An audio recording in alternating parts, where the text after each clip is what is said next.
Hey guys, welcome back on my channel affirmation rules with universe. Myself Sona. Book मैं पढ़ रही थी आपके साथ।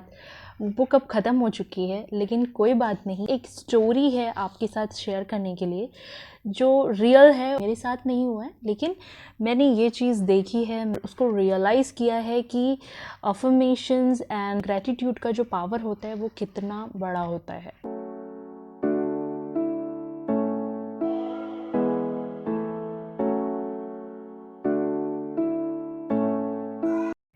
तो ये जो स्टोरी है ये मेरी नेबर की स्टोरी है। मुस्लिम है, का नाम है यास्मिन। अराउंड 35 to 40 एज कुछ होगा उनका, I don't know exact. She have 2 kids जो स्कूल जाते हैं और काफ़ी ज़्यादा बिज़ी रहती हैं वो उनको पढ़ाने में। और उनके जो हस्बैंड हैं वो BSF में हैं, तो वो उनके साथ बहुत कम रहते हैं, आना जाना उनका रहता है। तो 1 साल पहले उनके साथ कुछ ऐसा हुआ जो उन्होंने सोचा भी नहीं था कि ऐसा भी होगा उनके साथ। उनको साइनस का इशू हो गया। साइनस बहुत सारे लोगों को पता होगा कि सर्दी की तरह एक डिज़ीज़ होता है, लेकिन वो बहुत ज़्यादा ख़तरनाक हो सकता है। काफ़ी सारे लोगों को मैंने साइनस की वजह से डिप्रेशन में आते हुए देखा है। और मेरे ऑफिस में भी कुछ लोग थे जिनको मैं बहुत अच्छे से नहीं जानती थी, बट मैंने जस्ट सुना था कि उनको साइनस का इशू होने की वजह से उन्होंने जॉब छोड़ दी और वो अब घर में हैं, पूरी तरह से ट्रीटमेंट ले रहे हैं। उसके बाद मुझे नहीं पता वो ठीक हुए या उनको कितना टाइम लगा ठीक होने के लिए। लेकिन ये जब चीज़ मेरी नेबर के साथ हुआ तो मुझे ये चीज़ उन्होंने तुरंत नहीं बताई थी। उनका ट्रीटमेंट चल रहा था BSF गवर्नमेंट हॉस्पिटल में। एंड गवर्नमेंट सर्विस तो आपको पता है, वो वहाँ जाते थे, प्रेफर करते थे, क्योंकि जो डॉक्टर थे वो काफ़ी एक्सपीरियंस थे और वो उनसे ट्रीटमेंट ले रहे थे। लेकिन 1 साल से उनको सिर्फ वो मेडिसिन खा रहे थे, बट कुछ भी रिज़ल्ट नहीं आ रहा था। जब हम उनके घर जाते थे तो काफ़ी ज़्यादा कभी कभी वो रोने भी लग जाते थे कि ऐसा क्यों हो रहा है। मतलब उनको यहाँ पे नोज़ में, ये फॉरहेड में ना ऐसा लगता था कि कुछ सर्दी की तरह जम गया है कुछ। और जब हमें सर्दी होती है तो हमें पता होता है कि 2-3 दिन बाद ठीक हो जाएगी, टैबलेट लेने से ठीक हो जाएगा या गर्म पानी पीने से, जो भी चीज़ें स्टीमर लेने से ठीक हो जाएगा। लेकिन जब साइनस का कोई इशू है तो ये इन सब चीज़ों के द्वारा नहीं जाता है। और 24 घंटे नर्व्स में कुछ फंसा हुआ है, ये फील करना, it's like a very burden thing. ये जो झेलता है उसको ही समझ में आता है। आप इमेजिन कर सकते हैं, इमेजिन मतलब अट्रैक्ट नहीं करना है आपको, सिर्फ आप फील कर सकते हैं दूसरे की प्रॉब्लम कि उनको कैसा लगता होगा। ये चीज़ उन्होंने मुझे तुरंत नहीं बताई थी, लेकिन काफ़ी ज़्यादा वो अपने घर में बंद रहने लगे। उनका नेबर्स के साथ बातचीत करना, मिलना जुलना थोड़ा कम हो गया। और हमारे थोड़े बहुत अच्छे फैमिली फ्रेंड्स की तरह हैं, तो मम्मी के साथ भी इंट्रैक्शंस काफ़ी अच्छा रहता है उनका। तो जब भी उनका मन नहीं लगता था तो वो घर पे आते रहते थे। मैंने ही पूछा उनसे कि आजकल क्यों बहुत कम बात करते हैं और बहुत अकेले अकेले से रहते हैं घर पे। तो उन्होंने अपनी रिपोर्ट्स दिखाई मुझे कि ऐसा ऐसा प्रॉब्लम हो रहा है मेरे साथ, ट्रीटमेंट चल रहे हैं लेकिन कुछ भी असर नहीं हो रहा है। अब ये सुनकर बहुत बुरा लगा कि आप इतने दिन से कोई चीज़ झेल रहे हो, और लेकिन वो भी मुझे कैसे बताते, क्योंकि उनको ये चीज़ पता नहीं है ना कि मैं उनकी कोई हेल्प कर सकती हूँ।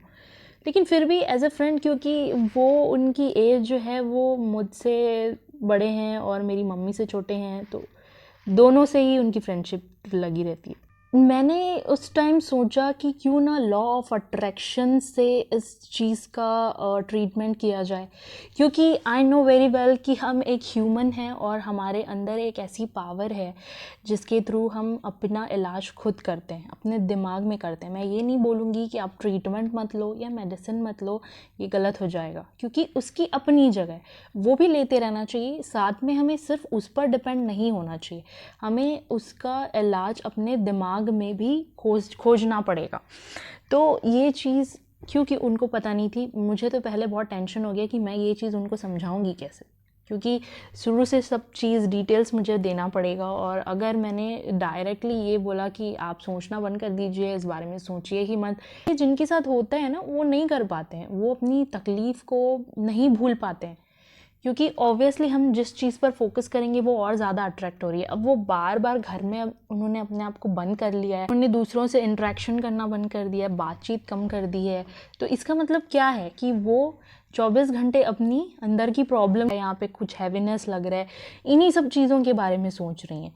तो ये तो और भी ज़्यादा गलत हो जाएगा। मुझे जब भी टाइम मिलता था, अब मैं उनसे थोड़ा बहुत टाइम निकाल कर मिलने लगी। अब उस दौरान मैंने उनको समझाना शुरू किया कि पहले तो आप कंप्लेन करना बंद करिए, क्योंकि आप बार बार यही बोल रही हैं कि अल्लाह ने मेरे साथ ऐसा क्यों किया, उन्होंने मुझे ये चीज़ क्यों सज़ा दी, मैंने कभी किसी का कुछ बिगाड़ा नहीं, तो उन्होंने मुझे ये प्रॉब्लम क्यों दिया। तो ये एक कंप्लेन है ना। और लॉ ऑफ अट्रैक्शन में हम क्या सीखते हैं कि हमें कंप्लेन नहीं करना है, क्योंकि गॉड ने जो भी चीज़ें की हैं उसके पीछे कुछ ना कुछ रीज़न है। और जब आपके साथ बुरा होता है और बुरा होने के बाद जब अच्छा होता है तो उसका मज़ा और ज़्यादा दुगना होता है, प्लस आपका बिलीव भी और ज़्यादा इंक्रीज़ होता है। तो जिसको लॉ ऑफ अट्रैक्शन पता है वो भी ऐसा ना सोचे कि आपको कभी कोई मुसीबत नहीं मिलेगी या फिर आपके सामने कोई समस्या नहीं आएगी। डेफिनेटली आएगी, बट आपके पास प्लस पॉइंट ये होगा कि आपको उससे पीछा कैसे छुड़ाना है ये चीज़ आपको पता होगी। तो जब आप उसमें पास हो जाएंगे ना, तब आपका कॉन्फिडेंट, आपका जो बिलीव होगा ना, वो डबल हाई लेवल पे होगा। मुझे ये चीज़ टेस्ट करनी थी कि मैं ये चीज़ उनके साथ कर पा रही हूँ या नहीं, मैं उनको समझा पा रही हूँ या नहीं। तो मैंने पहले उनको ये चीज़ क्लियर करना शुरू किया कि सबसे पहले तो आप कंप्लेन करना बंद करिए और ग्रेटफुल होना चालू करिए। यू शुड थैंकफुल कि आपकी प्रॉब्लम इतनी बड़ी नहीं है कि आपको एडमिट होना पड़ रहा है। आप घर पे हैं, काम कर रहे हैं अपना, आप दूसरों से बातचीत आराम से कर रहे हैं। तो इस चीज़ के लिए at least you have to be grateful. देखिए कि जब आप नमाज भी पढ़ रहे हैं तो भी आप क्या बोल रहे हैं, आप थैंकफुल तो फील ही नहीं कर रहे हैं। आप इवन कंप्लेन कर रहे हैं कि ऐसा क्यों हुआ, ऐसा नहीं होना चाहिए था, मैं ही क्यों, मैंने किसी का बुरा नहीं किया तो फिर भी मुझे ये सब झेलना पड़ रहा है। आपको तो थैंक यू बोलना चाहिए ना कि आपने मुझे इतनी अच्छी सेहत दी, आपने मेरे परिवार को अच्छा रखा। तो आपको इस वर्ड में नमाज कंटिन्यू करना चाहिए। लॉ ऑफ अट्रैक्शन का रिलीजन से कोई लेना देना नहीं है, पहली बात तो ये। वी आर ह्यूमंस, यहाँ पे किसी के लिए कोई अलग नियम नहीं है, सबके लिए नियम सेम है। अगर आप ग्रेटफुल फील करेंगे आपके पास अच्छी चीज़ें आएंगी, अगर आप कंप्लेन करेंगे तो और ज़्यादा बुरा होगा आपके साथ। प्रॉब्लम चाहे कितनी भी बड़ी हो और कितना भी दर्द आपको हो रहा हो, आपको कंप्लेन नहीं करना है। आपको ये कहना होगा कि अल्लाह मुझे ठीक करने का शुक्रिया, मुझे फ़िट और फाइन रखने का शुक्रिया, मुझे हर तकलीफ़ से छुटकारा दिलाने का शुक्रिया, शुक्रिया शुक्रिया शुक्रिया। और रोना बंद करें, शिकायतें मत करें। इससे आपको अभी तक क्या मिला है जो आगे और अच्छा मिलेगा? तो जो मैं बता रही हूँ एटलीस्ट वो करके देखिए। आपको करना कुछ नहीं है, बस आपको ग्रेटफुल फील होना है। जो भी चीज़ अभी तक आपको सही लग रही है आपकी लाइफ में, हर चीज़ तो ख़राब नहीं हुआ है, कुछ तो सही अभी भी है, तो उन चीज़ों के लिए आप ग्रैटिट्यूड देना चालू करिए। आप पहले अपने बच्चों को पढ़ाते थे, आजकल आप उस पर भी ध्यान नहीं दे रहे हैं, तो पहले तो आप अपने आप को बिज़ी रखना चालू करिए और भूल जाइए कि यहाँ पे कुछ हैवीनेस है, भूल जाइए। कॉमेडी सीरीज़ देखना स्टार्ट करिए, ज़ोर ज़ोर से हंसिए। मैंने एक वीडियो में आपसे डिस्कस किया है कि हंसना सेहत के लिए कितना अच्छा हो सकता है। तो जब आप ज़ोर ज़ोर से दिल खोल कर हंसते हैं ना, तो आप भूल जाते हैं कि आपको कोई बीमारी है। और जब आप अपने माइंड में अपनी बीमारी को ठीक कर रहे हो, तब आपके लिए टेंशन लेना बहुत ज़्यादा घातक हो सकता है। इतना कि आपने अभी तक जितना भी पॉजिटिव सोचा हो ना, वो सब पे पानी फिर जाएगा। You have to keep continue to yourself कि आप उसी स्टेट में हैं। आप अपने आप को ज़ोर ज़ोर से जो हंस रहे हैं उसी स्टेट में हैं। वो खुशी को पकड़ के रखिए कि कौन सी ऐसी खुशी मिली थी जिसकी वजह से आपने इतनी ज़ोर ज़ोर से हंसा था। उस मोमेंट को याद करते रहिए, हंसिए, और आप भूल जाइए कि आप बीमार हैं। अब पहले तो वो जस्ट हाँ हाँ बोल देती थी कि हाँ हाँ मैं करूँगी, लेकिन करते टाइम उनको ये चीज़ याद नहीं आती थी। और ऐसा तो हमारे साथ शुरू में हमेशा होगा कि हम हमेशा जब पढ़ेंगे, जब चीज़ें देखेंगे तो हमें याद रहेगा कि हाँ हमें करना है, लेकिन थोड़े टाइम के बाद हम भूल जाएंगे। जब हम कीप कंटिन्यू उस चीज़ को देखते रहेंगे, सुनते रहेंगे, तो ये चीज़ हमारी प्रैक्टिस बन जाएगी। तो मैंने उनको ये डेली ये चीज़ें याद दिलाना चालू कर दी कि आपने ग्रैटिट्यूड दिया, आपने थैंकफुल फील किया, आपने आज कोई कंप्लेन तो नहीं किया। मैं ये चीज़ डेली उनसे पूछती रही। और वो डॉक्टर के पास गए अपॉइंटमेंट लेकर, तो वो जो डॉक्टर से, जो एक्सपीरियंस डॉक्टर से जो वो ट्रीटमेंट कर रहे थे, वो किसी लंबी छुट्टी पर थे। तो वहाँ पर उनकी जगह पर एक इंटर्न लेडी को अपॉइंट किया गया था। मतलब वो नई नई सीख रही थी, वो थी और वो उनसे मिली। तो उन्होंने जस्ट रिपोर्ट देखा और दोबारा से कुछ चेक किया, एक्सरे लिया, और उसके बाद उन्होंने बोला कि उनको ऑपरेशन करना पड़ेगा वरना ये ठीक नहीं हो सकता। काफ़ी ज़्यादा डर गई इस चीज़ को लेकर, और कोई भी डर जाएगा जब हेड सर्जरी की बात आएगी, नोज सर्जरी की बात आएगी, तो काफ़ी ज़्यादा परेशान हो गई वो। अब वो उस डर के साथ घर वापस आई और मैं फिर गई उनसे मिलने के लिए, और मैंने पूछा कि डॉक्टर ने क्या बताया, आज रिपोर्ट में क्या आया। तो उन्होंने मुझे ऐसा बताया कि अब ऑपरेशन करना पड़ेगा। तो पहले तो हम लोगों ने थोड़ा डिस्कस किया कि ऐसे कैसे हो सकता है, एक्सपीरियंस डॉक्टर ने इस बारे में कुछ नहीं बताया, ये लेडी डॉक्टर ने फिर ऐसा कैसे बोला कि ऑपरेशन करना पड़ेगा वगैरह वगैरह। तो मैंने यही बोला कि मेरी बात मानिए, आप प्लीज़ ग्रेटफुल होना चालू करिए, क्योंकि मैं देख रही हूँ आप भी आपसे मिलने आता है, उनके सामने आप कंप्लेंट्स लेकर बैठ जाती हैं कि ऐसा हो रहा है मेरे साथ, वैसा हो रहा है मेरे साथ, ही ऐसा क्यों हो रहा है, और इतना ज़्यादा परेशान नज़र आती हैं उनके सामने। तो ये चीज़ें क्या है, फिर वो उनकी तरफ से भी आपके लिए वाइब्रेशन वही बन जा रही है कि यू आर अ पेशेंट। तो वो चीज़ और बुरी हालत में आने लगेंगी।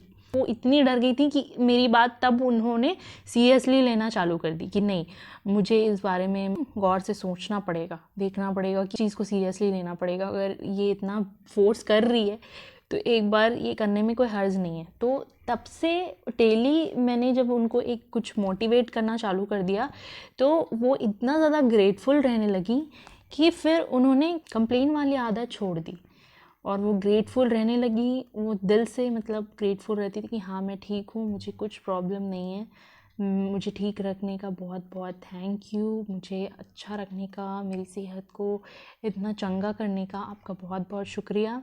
इस तरह के वर्ड्स उन्होंने देने शुरू कर दिए। और वर्ड्स में बहुत ज़्यादा पावर होता है, वर्ड्स किस तरह के आप यूज़ कर रहे हैं इसमें बहुत ज़्यादा शक्ति होती है। तो धीरे धीरे उन्होंने मैं बीमार हूँ ये सोचना बंद कर दिया, क्योंकि इतनी ज़्यादा ग्रेटफुलनेस की वजह से शक्ति आ गई थी उनके अंदर। डॉक्टर का अपॉइंटमेंट का डेट फिर से आया और वो फिर से डॉक्टर को अपनी रिपोर्ट दिखाने गई। तो बाय गॉड ग्रेस की वो जो न्यू जॉइनी जो लेडी डॉक्टर थी वो उस दिन नहीं थी, एब्सेंट थी या पता नहीं क्या। और जो डॉक्टर उनका पहले ट्रीटमेंट कर रहे थे, जो एक्सपीरियंस वाले थे, जो छुट्टी पर गए थे, वो उस दिन अवेलेबल थे। तो फिर आंटी ने उन्हें बताया कि इस तरह से वो लेडी डॉक्टर ने कहा था कि ऑपरेशन करना पड़ेगा वगैरह वगैरह। तो उनको भी लगा कि ये लेडी डॉक्टर ने ऑपरेशन के लिए क्यों ऐसा कहा है, प्रॉब्लम है वो और ज़्यादा तो नहीं बढ़ गई है। तो उन्होंने फिर से एक बार रिपोर्ट निकाला, फिर से चेक किया, एंड यू कैंट बिलीव कि उन्होंने एकदम शॉक होके पूछा कि ऑपरेशन क्यों करना था, इसमें तो ऐसी कोई प्रॉब्लम ही नहीं है। अब तो मुझे ऐसा दिख रहा है कि मैं अगर सिर्फ 1 हफ्ते की दवाई दूँ तो आप ठीक हो जाओगे। एंड तब आंटी ने जो रियलाइज़ किया, वी कांट इमेजिन, हम सोच भी नहीं सकते कि कितनी पावरफुल फीलिंग उस टाइम उनको आई होगी। क्योंकि कहाँ वो ऑपरेशन की बात चल रही थी और कहाँ डॉक्टर ने एक बार में उन्होंने इतनी अच्छी गुड न्यूज़ दे दी कि क्यों ऑपरेशन करना है, ये तो सिर्फ 1 हफ्ते की दवाई में ही ठीक हो जाएगा। तो वो जो पॉजिटिवनेस उनके अंदर आई, मतलब वो एक अलग ही लेवल पे थी, एक जादू हो गया हो। और इससे वो और ज़्यादा पॉजिटिव फील करने लगी। उन्होंने मुझे खुशी खुशी घर आके बताई, सबसे पहले मुझे बताया, बिकॉज़ मेरी वजह से उन्होंने थोड़ा सा अलग सोचना स्टार्ट किया था, ग्रेटफुल होना स्टार्ट किया था। तो फिर मैंने उनको समझाया कि अब तक आप जो कंप्लेन कर रहे थे इसलिए सिचुएशंस और ज़्यादा बुरी होते जा रही थी, लेकिन जब आपने ये सोचना शुरू किया कि आप बीमार नहीं हैं, आप बिल्कुल ठीक हैं, और उस ठीक होने के लिए आपने ग्रेटफुल फील किया, थैंकफुल फील किया और ग्रैटिट्यूड दिया गॉड को, तो वहाँ से चीज़ें एकदम मैजिकली चेंज हुई। जहाँ पे सिचुएशन इतनी ख़राब कि ऑपरेशन करना पड़ सकता है, और फिर मैजिकली इतने 1 हफ्ते के अंदर जो चेंजेस, मिरेकल्स हुए कि 1 हफ्ते की एक्स्ट्रा मेडिसिन लेने से बीमारी पूरी तरह से ठीक हो जा रही है। तो ये क्या है? यूनिवर्स का ही खेल था। यूनिवर्स ने ही उस लेडी डॉक्टर को एब्सेंट किया ताकि ये ऑपरेशन वाली बात और आगे ना बढ़े। एक्सपीरियंस डॉक्टर के थ्रू उन्हें ये पता चलना कि अब उन्हें सिर्फ 1 हफ्ते की ही ज़्यादा मेडिसिन खानी होगी, ऑपरेशन कुछ नहीं करना है। तो ये सब एक यूनिवर्स का ही एक गेम प्लान था कि इस तरीके से उनको और ज़्यादा पॉजिटिव फील करवाया जाएगा, बिकॉज वो पहले से पॉजिटिव फील कर रही हैं, इसलिए और ज़्यादा सेम चीज़ें अट्रैक्ट होंगी, बिकॉज वी आर मैग्नेट। और एज अ मैग्नेट हम अपने थिंकिंग के, अब हम जो थिंक कर रहे हैं उसके जैसी ही और चीज़ें अट्रैक्ट करते हैं। फाइनली 1 हफ्ते बाद जब वो गई तो उनकी रिपोर्ट फिर से देखी गई और साइनस का जो रिज़ल्ट था वो 0% था। मतलब 1% भी बीमारी अब उनके अंदर नहीं थी। यहाँ पर जो हैवीनेस, जो प्रेशर फील हो रहा था, हमेशा कुछ हैवीनेस लगता था कि कुछ है, नोज़ में कुछ है, ऐसा वाला फीलिंग, अब उनको ये चीज़ें नहीं हो रही थी। मतलब 1 साल से जिस बीमारी को वो इस तरीके से झेल रही थी, 1 महीने के अंदर जब उन्होंने ग्रैटिट्यूड देना चालू किया, चुटकियों में गायब हो गई। पेशेंस रखना पड़ेगा, क्योंकि हमेशा ऐसा नहीं होता है कि 1 हफ्ता 1 महीना ही लगे, ज़्यादा टाइम भी लग सकता है। बट इसका मतलब ये नहीं है कि हम बिल्कुल होप छोड़ दें। बिलीव रखेंगे तो रिज़ल्ट ज़रूर मिलेगा। यास्मिन आंटी की जो स्टोरी थी वो मैंने आपको सिर्फ इसलिए बताई क्योंकि बहुत सारे लोग हैं जो अपनी बीमारियों से लड़ रहे हैं, तो उन्हें क्या करना चाहिए मुझे नहीं पता। अभी जो भी वीडियो देख रहे हैं उन्हें कौन सी बीमारी परेशान कर रही है, चाहे तो आप शेयर भी कर सकते हैं। एक अफर्मेशन बनाने की कोशिश करेंगे। बट आई थिंक इस वीडियो से आपको ऑलरेडी काफ़ी कुछ सीखने मिला होगा कि आपको कंप्लेन नहीं करना है, गॉड से ये नहीं कहना है कि आपने मुझे ही क्यों ये प्रॉब्लम दी, आप ही नहीं हैं अकेले। कुछ लोग ऐसे भी हैं फिज़िकली हैंडीकैप हैं और फिर भी वो हार नहीं मानते। कुछ ऐसे ब्लाइंड लोग हैं जिन्हें भले ही कुछ दिखता नहीं, लेकिन फिर भी वो इतने ज़्यादा इंटेलिजेंट होते हैं, शायद उनसे ज़्यादा जिनके पास आँखें हैं। आपको ये कंप्लेन करने का कोई हक नहीं है, क्योंकि आप एक ह्यूमन हैं और टेस्ट के लिए हमेशा आपके पास क्वेश्चन पेपर आते रहेंगे, आपको आंसर लिखना पड़ेगा। हाँ, आपको लॉ ऑफ अट्रैक्शन पता है, आप अपनी लाइफ में हर अच्छी चीज़ें अट्रैक्ट कर सकते हैं, लेकिन कभी कभी यूनिवर्स की तरफ से भी आपको कुछ फेस करना पड़ता है। तो मैं ये नहीं कहूँगी कि आपको कभी कुछ प्रॉब्लम नहीं आएगी लाइफ में, कोई प्रॉब्लम आएगी भी तो भी ये आप ऐसा मत सोचिएगा कि गॉड आपने मुझे ही क्यों चुना इस प्रॉब्लम को फेस करने के लिए, बल्कि ये कहिएगा कि आपने अगर मुझे चुना है ना, तो फिर मैं इस दूसरों से हटके मैजिकली चेंज करके दिखाऊंगा अपनी सिचुएशन। तो गाइज, मोटिवेट रहिए, हेल्दी रहेंगे तो सब कुछ अच्छा लगेगा। ग्रैटिट्यूड दीजिए ताकि हमेशा आपकी सेहत बनी रहे, और दूसरों को भी ग्रैटिट्यूड देना सिखाइए। जिनसे तकलीफ़ में हैं और मैजिकली उनकी हेल्थ में अगर आपकी वजह से कुछ परिवर्तन, कुछ चेंजेस होते हैं, मुझे जो फील हुआ था उस टाइम पे आप वो चीज़ फील कर पाएंगे। और आई थिंक ये लाइफ का कोई बहुत खुशनुमा मोमेंट से कम नहीं होगा। So guys, be happy, be grateful, be healthy. Bye bye.